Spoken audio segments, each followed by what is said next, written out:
Fala aí, meus amigos e amigas, vamos falar por que as motos dos anos 70 mataram tanta gente. Mas antes, não esquece de deixar o like para fortalecer o canal. Se é novo por aqui, se inscreva e ative o sininho para não perder nada. Também me siga no Instagram, o link está na descrição. Primeiro, houve uma melhora no desempenho das motos, mas nos freios não. Tanto que no começo dos anos 70, a maioria das motos só tinham freios a tambor. Depois vieram, como a RD350, né?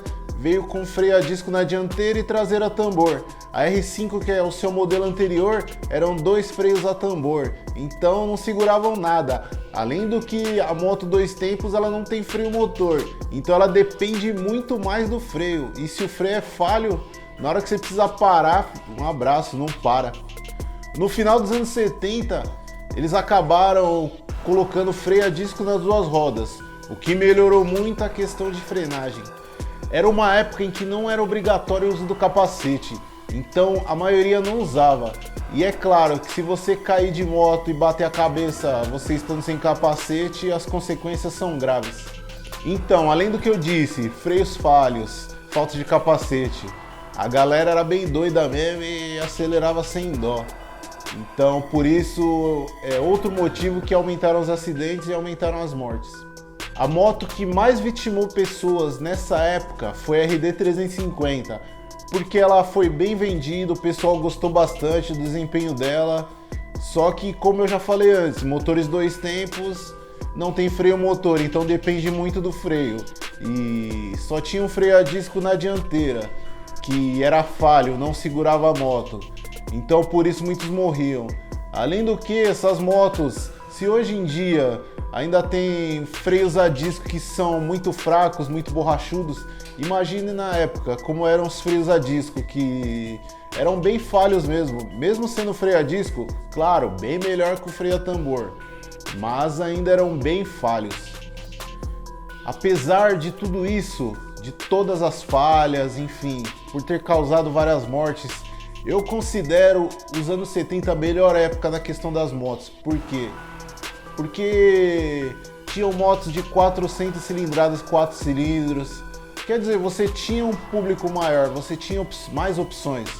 Você tinha o motor 2 tempos, pra galera que gostava de moto 2 tempos, que gosta, aliás, né? Porque ainda tem uma legião de fãs desses motores. E para quem curtia um ronco 4 cilindros, você tinha a CB400 CB500 e, é claro, a mais famosa, a CB750 a 7 galo. Então era muito melhor, você tinha mais opções. Hoje em dia, por exemplo, motos 2 tempos não existem mais. Você tem que comprar as usadas até o ano 2000. E motos 4 cilindros, que o pessoal gosta do ronco, estão ficando cada vez mais escassas, porque o pessoal está diminuindo os cilindros. Por exemplo, a Yamaha, só a 1000 cilindradas dela que são 4 cilindros, porque a MT-09 é 3 e a 07 2. E ainda os 4 cilindros são motor crossplane, que muita gente não gosta porque o ronco é diferente de uma 4 cilindros em linha tradicional. E aí naquela época não, naquela época você tinha de 400 cilindradas, você já tinha 4 cilindros que roncava lindo. Ainda eram 8 válvulas, roncava mais lindo ainda. Cê é louco, os melhores roncos são das motos dos anos 70. Nessa época ainda tem a Suzuki GT 750, uma moto incrível que une o ronco do 3 cilindros, que é um ronco lindo também. Você vê o ronco das Triumph atual, é demais. E o ronco da MT-09 também é top. Então você unia na GT 750 o ronco 3 cilindros com o 2 tempos. Animal, simplesmente sensacional. E também nessa época, só que aí infelizmente não veio para o Brasil. Nessa época, né, nos anos 70. A CBX 1050, que aí é sensacional, ronco de Fórmula 1, ronco 6 cilindros. Ela só veio mesmo após a abertura das importações. E aliás, não veio porque o modelo já tinha saído de linha, né? Foi possível importá-las a partir de 1992. Na verdade, depois de 30 anos, né? Que aí facilitou a vinda dessas motos para cá. Depois lá pro começo dos anos 2000, né, que completou 30 anos que a moto foi produzida. Aliás, começo não, né, final dos anos 2000. Aí passou os 30 anos, é mais fácil de importar. Então você vê várias por aí, não várias, mas tem centenas no Brasil já. E foram importadas de outros países. Então aí ficou mais fácil de tê-las, mas nos anos 70 só se você fizesse uma importação ilegal. Mas aí você ia andar ilegal, se a polícia te parasse já era, perdeu a moto. Hoje em dia é uma outra época. Hoje em dia as montadoras se preocupam muito com a segurança. O que é certo, né? Ninguém quer perder um ente querido por um acidente de moto. Então hoje em dia tem os freios CBS e o ABS, né? Que são ótimos, enfim.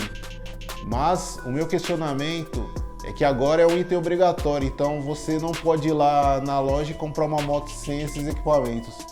Ou ela vai ter freio CBS ou ABS. Só que com isso você paga mais caro, mesmo você não querendo. Se você tem mais experiência e não quer usar, você vai ter que comprar de qualquer forma. Inclusive o CBS, para quem dá grau, o cara vai lá e arranca mesmo. Porque, enfim, atrapalha, né? O mesmo o ABS para quem anda na pista. O cara vai lá e desliga o ABS porque é melhor para ele andar sem ABS. Então eu questiono isso. Por que tem que vir, é obrigatório vir? Porque é seu direito, se você não quiser usar, beleza, velho. Mas aqui no Brasil não, é obrigatório. Você paga mais caro, mesmo você desligando depois o ABS ou tirando o CBS, você tem que pagar por isso. É claro que motos com freios falhos, sem freio motor, são mais fáceis de causar acidentes. Mas eu penso que vale mais o piloto, porque você tem que saber o limite da moto, você tem que saber até quando ela para, enfim. Não dá para culpar exclusivamente a moto. Para mim, a maioria dos culpados são os pilotos, que excederam o limite. Mas na minha opinião, vale mais a tocada do piloto do que qualquer outra coisa. Por quê? Você tem que saber os limites da moto. Não adianta ficar falando mal aqui da moto, a moto mata muitas pessoas.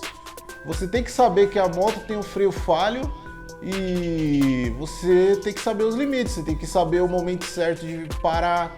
Não vá acelerar e esperar 100 metros que ela pare. Você tem que saber os limites, mesmo as motos de hoje. Você tem que saber os limites dela. Hoje é mais seguro, elas freiam bem mais. Mas se você andar que nem um louco aí também, você vai se dar mal. Então é isso, galera. Grande abraço a todos. Valeu!